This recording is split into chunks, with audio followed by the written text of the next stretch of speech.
News broke this morning that Choice Hotels announced a public offer to acquire Wyndham Hotels and Resorts. This is after months of discussion between the two companies, and Choice, after being frustrated with Wyndham's decisions to end talks last month, today laid an acquisition offer rather publicly on the table. This was pretty exciting in itself, with the last major M&A deal in the hotel industry being the Starwood-Marriott merger back in 2015. However, there's even more to the story. Further on in the day, more news broke that Wyndham rejected Choice's offer and saw its stock being halted on the New York Stock Exchange. Are we covering Twitter here or the relatively stable hotel industry? I'm Pranavi Agarwal, Senior Analyst at Skift Research, and in this podcast I'm going to ask all my burning questions about Wyndham versus Choice to the experts. Sean O'Neill, Senior Hospitality Editor at Skift, and Alan Woinski, Editor of the Daily Lodging Report.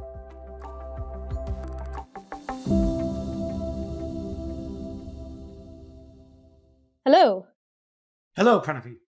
So it's been a long saga in the Wyndham and Choice battle, and a lot has happened today in itself. So I'm going to pass the floor over to Alan, who's going to summarize it all for us. Over to you, Alan. Okay, well, since this is such a fluid situation and there are a lot of stale media reports on this, let me just summarize what's happened so far. Right, first, back in April, Choice first made the approach to buy Wyndham at $80 a share. And that was consisting of 40% in cash and 60% in Choice stock. Wyndham rejected the offer and then refused to engage in any further discussions.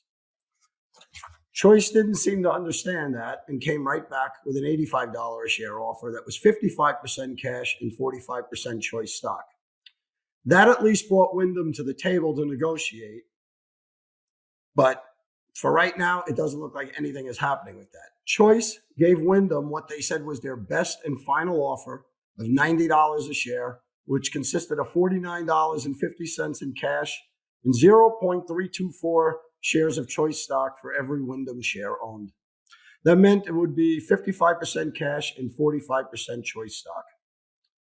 According to Choice, in their press release today, after some more discussions and an offer from them to enter into a non-disclosure for due diligence, Wyndham broke off talks. Today, Choice went public with everything, clearly showing that they now want to take this to the shareholders and potentially a proxy battle. While Choice Hotels shares fell, that effectively brought the offer down to about $87 a share in value, but Wyndham stock did not even get to $78.50 a share in regular trading. Later in the morning, Wyndham stock was halted, and the company issued a formal press release confirming they rejected the offer with reasons including they felt there was too much risk in Choice Hotels stock making up such a big portion of the deal, and Wyndham's belief that it could take a long time for regulatory approval. That also led to their concerns about franchisee churn, and probably the root of their rejection. They felt the deal undervalued Wyndham's future growth potential, undervaluing their stock, while at the same time, they made it clear they believed Choice's shares were fully valued. So that's where we are right now. The good news is the hotel sector is back in the spotlight, but I can tell you for sure that this has a long way to go before coming to a resolution. Yeah, a lot to unpack there. Perhaps you can just take a step back and try and really understand why Choice is trying to acquire Wyndham in the first place. And I guess perhaps from a naive point of view, the first question I had was, why is it that Choice is trying to acquire Wyndham rather than the other way around? Wyndham has a larger room count, it is more international, it's got a more diverse chain scale mix, it's got higher EBITDA margins and EPS growth post-COVID, but it trades at a discount to Choice despite all of that. So what are the power dynamics at play here? Well, I think you have a couple of things at play here. First, the combined companies would effectively have 50% of the economy segment. And Hilton is showing with their new Spark brand that this is an underfollowed and potentially underpenetrated segment. Choice also feels the combined reward programs could compete against Hilton Honors and Marriott Bonvoy. And the combined companies would pretty much be everywhere you need a hotel room. Whether Choice's acquisition of Radisson had anything to do with their fascination with Wyndham, I really don't know. On the other hand, like you said, Wyndham was trading at a discount to Choice. And when one company has a higher valuation, they look to buy someone Wall Street is not recognizing. Yeah, and I would echo what Alan just said there. I think it's a fascinating question, Pranavi. In August, you did a report for Skift Research subscribers, Wyndham versus Choice, and you highlighted several of those dynamics there. That Wyndham is very competitive on a bunch of fronts, but Choice, as Alan just said, has kept sort of an earnings power premium relative to Wyndham for a few years now, and investors have given a higher market capitalization for Choice for a couple of reasons. Patrick Scholes at Truist Securities is attributed partly because Choice is doing better at net unit growth, and investors like the idea that Choice is adding more hotels to its system relatively faster because it's marginally more earnings for that you get per every hotel added. And so investors like that. Investors also like the perceived attractiveness of Choice's brands to Wyndham's. And they infer that because Choice's brands tend to have an average higher revenue per available room than Wyndham's comparable brands do. And then lastly, as Alan just sort of alluded to, Choice sort of has a stronger balance sheet, relatively speaking, thanks a combination of free cash flow and its debt. And so all of that is one of the reasons that have supported Choice having a higher stock price. And because it has that higher stock price, relatively speaking to its overall performance relative to Wyndham, that enables it to make a takeover bid that has a stock-based component to it. So I think that's the explanation. Even though Wyndham has made a little bit more revenue last year than Choice last year, Choice still has sort of an upper hand. Yeah, I think I just want to touch on something that Alan said, and I'll direct this to you, Sean. So Alan said that in his introduction that Wyndham might have been concerned that regulatory approval would take too long if this acquisition did go through. And, in recent news, we have seen that attempted acquisitions, such as Booking trying to buy eTraveli, that's been rejected on the basis of antitrust concerns.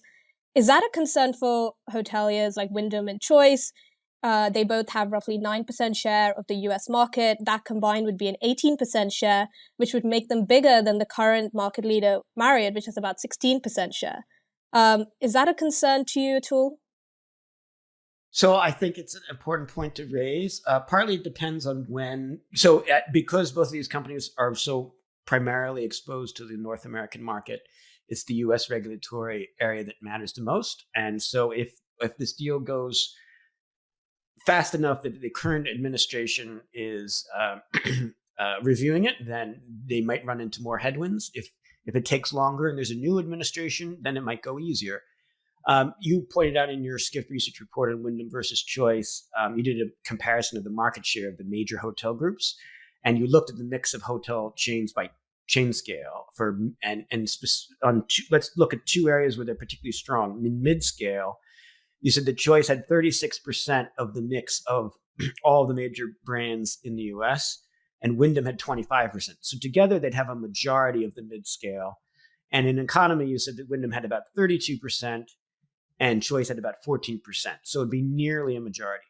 There's other ways of measuring it. Other analysts look at, the number of total room count, and similarly, you get to very high figures. So I think it is something that might raise the eyebrows of some people at DOJ in the Biden administration. But again, Choice has argued today in its materials that it believes it's a competitive deal because it's a bigger picture. This is about more than just budget versus budget and mid-scale as segments. That these are global players, and they believe that they will be able to get it through without problem. Yeah, we'll touch on the kind of dynamics at play in the mid-scale segment a little bit later on, but perhaps let's talk a little bit more about valuation, and I'll direct this to you, Alan. So Choice's latest valuation of Wyndham, though that has of course been rejected, that valuation was at $9.8 billion, which on an EV/EBITDA multiple is at a premium to what Wyndham currently trades at.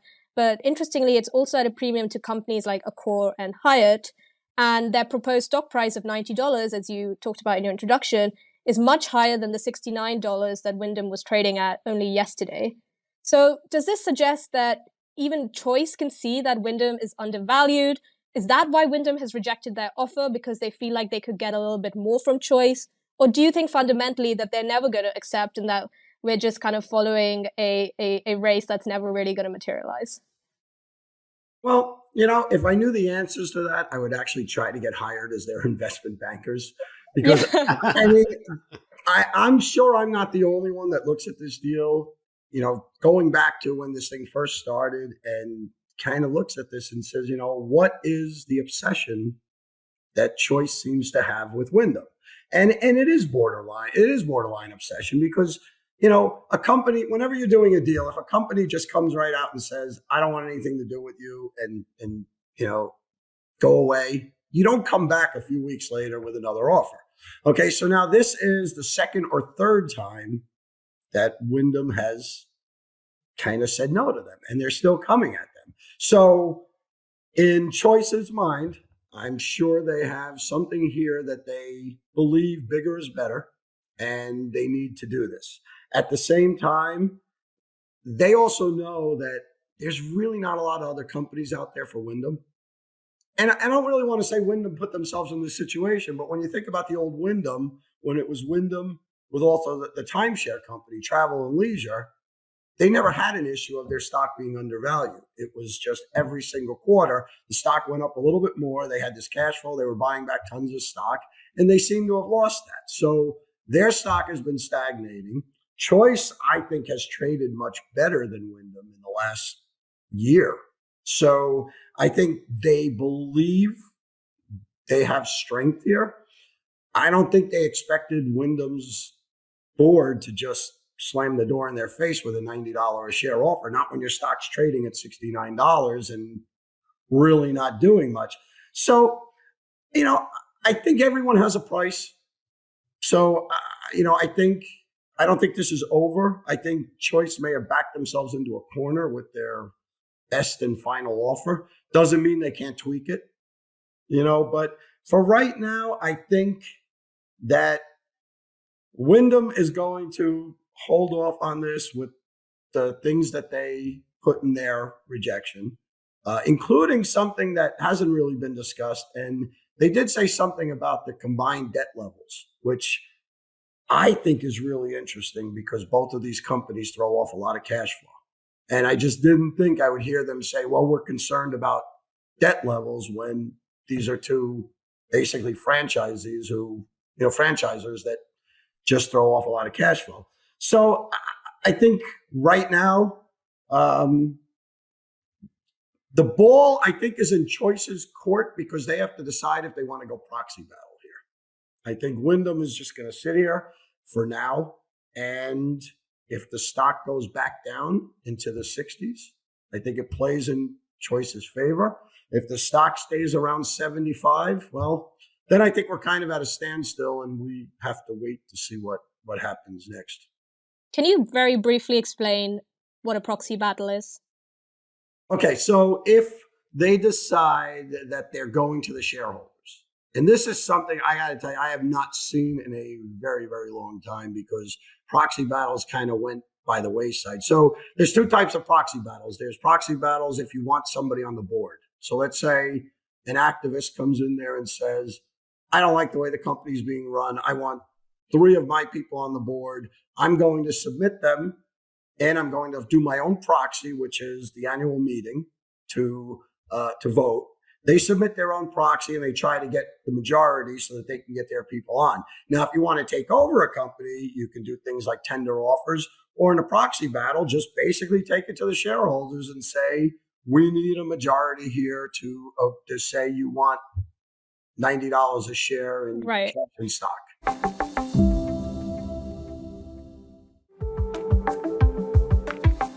Speaking about the shareholders, do we have a sense for what Choice's shareholders think about all this? I mean, this is large scale M&A, and is such M&A really the correct use of cash in the current environment, when instead perhaps Choice should be prioritizing share buybacks or increased dividend payments? Why are they doing such large scale M&A? Well, I mean, both of these companies, Choice and Wyndham, have really, passive shareholders. You don't hear A lot. You don't, even the analysts are the same way. The analysts either love or hate Choice. The majority of the analysts love Wyndham. They always have. So if the analysts aren't going to stir the pot here, the shareholders aren't going to. Now, that being said, the last time this was brought up, Wyndham stock spiked. Nothing came of it, and the stock went all the way down, in fact, lower than it was before the news came out that Choice was making an overture to buy Wyndham. If that happens again, you always got to think there's going to be activists out there. There's going to be analysts starting to push the issue. Because remember, this is not a good year in the stock market. So somebody who has a really big position in Wyndham would kind of like the end of the year at $90, in their stake. They don't want to be at 65 or something like that. So, I think the analysts may lead this. Right now, I can tell you what they did this morning. So the analysts that are bullish on Wyndham, they loved it. They think this is a deal that Wyndham should consider. I don't think they're going to go against them because Wyndham has a very, very good relationship with analysts and with Wall Street.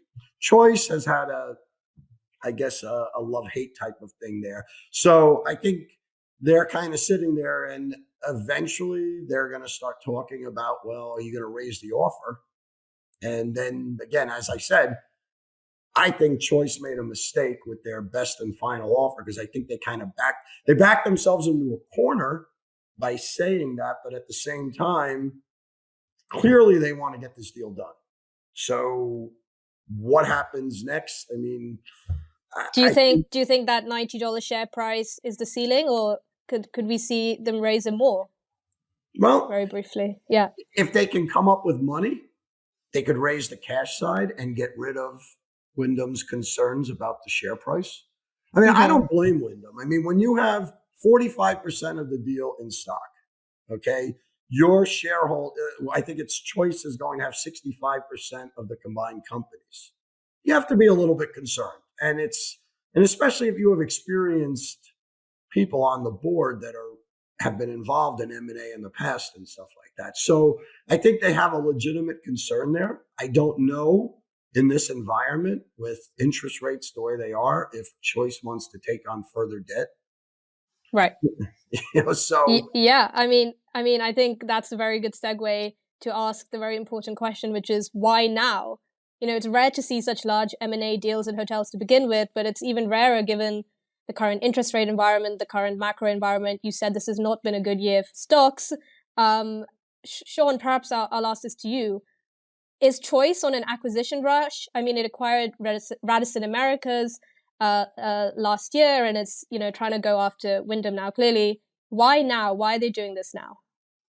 So I think a couple of things. I agree with you. It's rare to see such large deals right now because interest rates have risen. That has led people to sort of hold off on doing deals in the hope that will the rates stabilize? Will it get better some months from now? And so while people are waiting, that's put deals on hold. In this case, this is being sort of funded out of free cash flow from essentially, and along with bets on share price. I guess the first, let me quote from Choice Hotels president and CEO himself, and then I'll give my commentary. I mean, on CNBC earlier today, he said that costs for our franchisees are rising. By bringing the two companies together, we believe that direct bookings, lower operating costs, and a much more robust rewards program, we have an opportunity to help the owners, our franchisees, really improve the value of their assets and their return on investment. And so this, as Alan sort of summed it up, bigger is better. There is this sense that they will get not a whole lot on synergies in terms of costs, but I think it's much more about the play that they are being able to cut out the middleman, get a better negotiating, better terms on how they deal with the online travel agencies for commission costs, and also just by having a more robust loyalty program, because they'll have more of a footprint, road warriors traveling will have less reason to book outside of the system. They'll be more likely to do direct bookings, which will cut their commission costs. But why now? I think one aspect that we forget about sometimes is that there are personalities involved. yes, at a certain point, to what Alan was saying, there is a fiduciary duty to that boards have to their shareholders. If this offer right now is, at a multiple that Wyndham has never enjoyed over its earnings before in past years.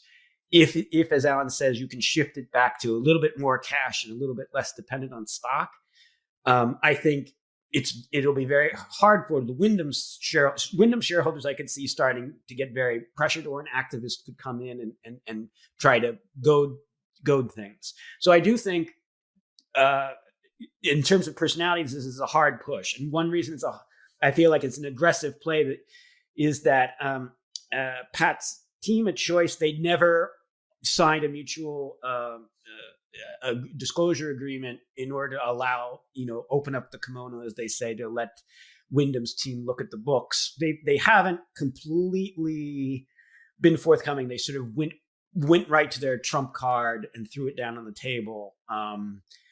And so I think this partly reflects personalities on both sides. I'd say Choice president and CEO Patrick Pacious seems to have a drive to be a bit of a swashbuckling deal maker. He's he joined Choice in 2005, and he's risen fast by trying to do acquisitions. In 2018, they had the Woodspring Suites, which nearly tripled their position in extended stay, and then the Radisson deal added 9 brands. Is the most significant transaction in their history. And so I think sometimes ego, so to speak, does play a role in how people go about the deals. It's not that in the end, everyone involved has to make sure the numbers work out. But I think the reason this has become a hostile bid is because, and why now, to get back to your question, is because of the temperaments of the people on both sides. Yeah, that's very interesting. I think it's easy to forget about the psychology of what's involved and just look at the EBITDA multiple, which I am at fault for that sometimes. Perhaps we could talk a little bit about the synergies. You mentioned this in your comments just now. The press release mentioned that if there was an acquisition, there would be $150 million of synergies. Both these companies are the leaders in mid-scale, as we've already discussed. So that kind of begs the question, are there really synergies to be had if both companies have fairly similar chain scale mix? And if they kind of merge, won't there be kind of cannibalization of the existing estate? So I'll go first, and then Alan, if you have some thoughts. So I think you raised a couple of interesting points about the synergies here. When this was first put about back in May, David Katz at Jefferies, as an analyst, he estimated there'd be about $100 million in savings through operational synergies. Now, to Choice's credit, Choice, when it made an acquisition bid for Radisson Americas, it put out a bunch of projections about what the savings were going to be. It has met all the timetables. Everything it has said that it would happen with Radisson has happened on the timetable early in advance, and so it has kept its word on that. So this is the same management team now, so due credit to them there.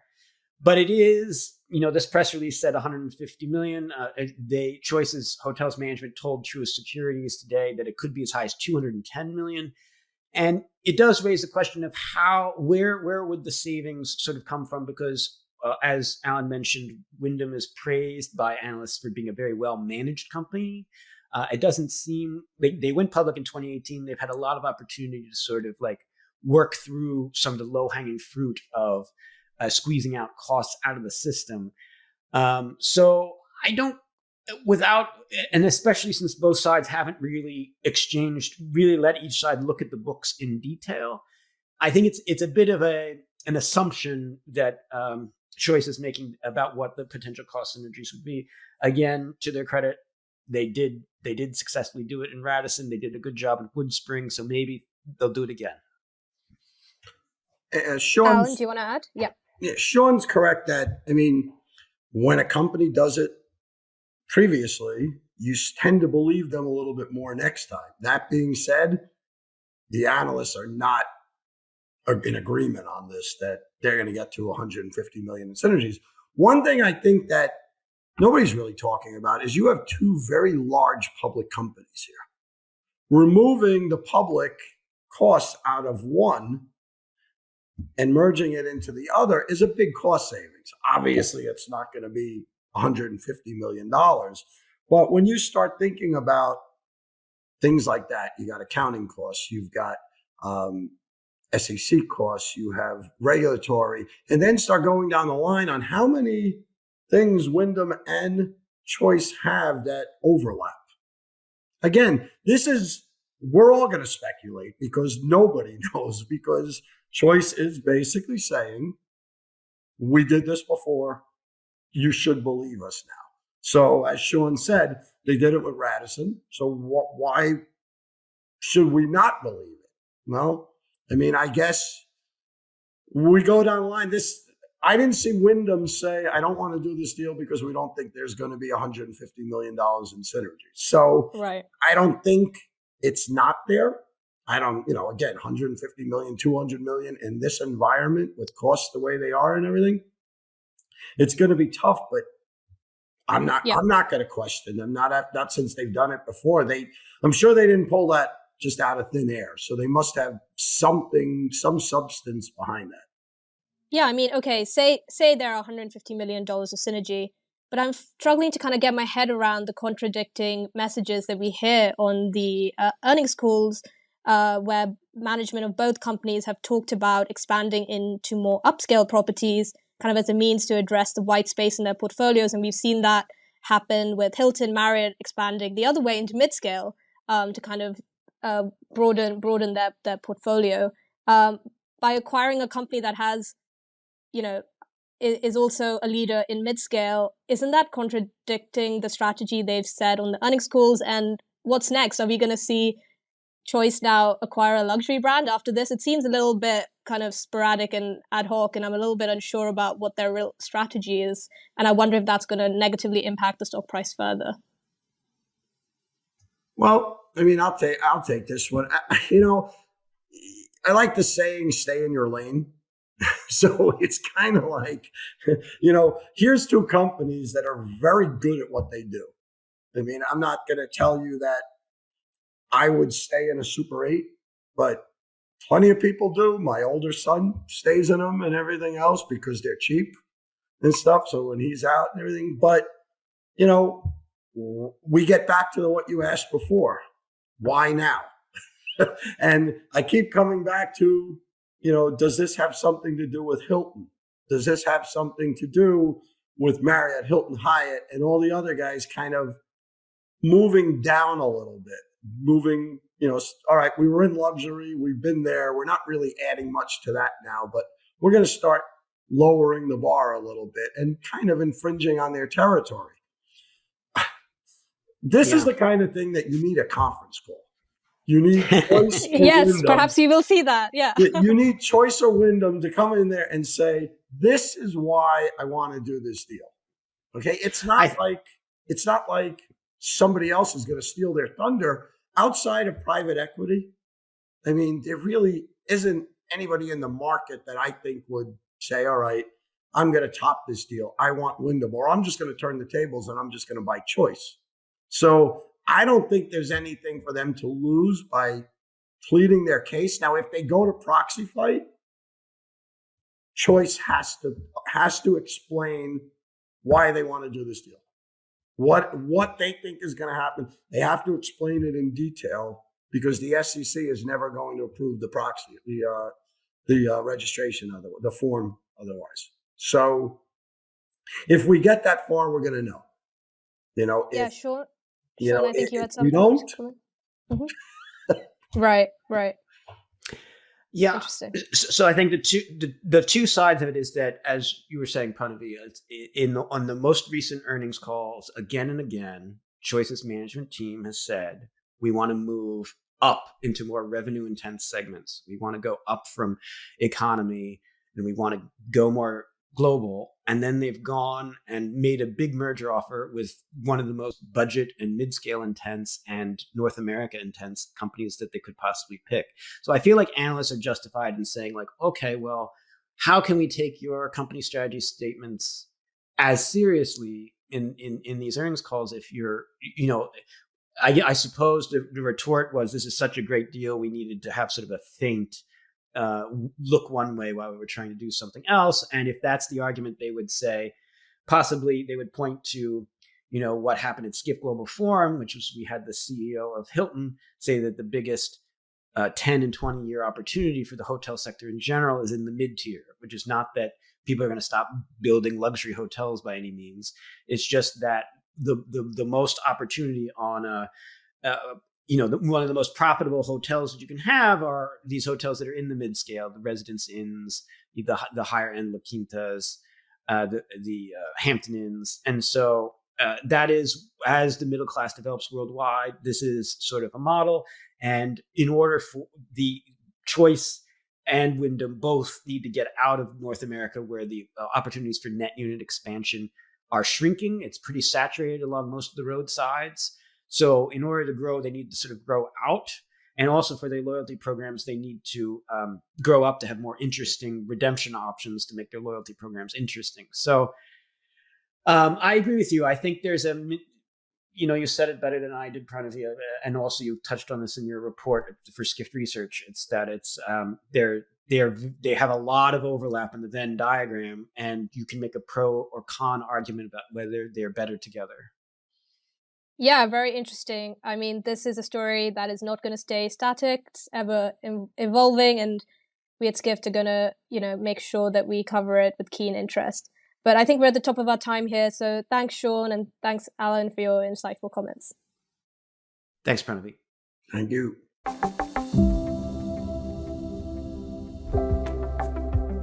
This has been the Skift Podcast. Thank you for listening.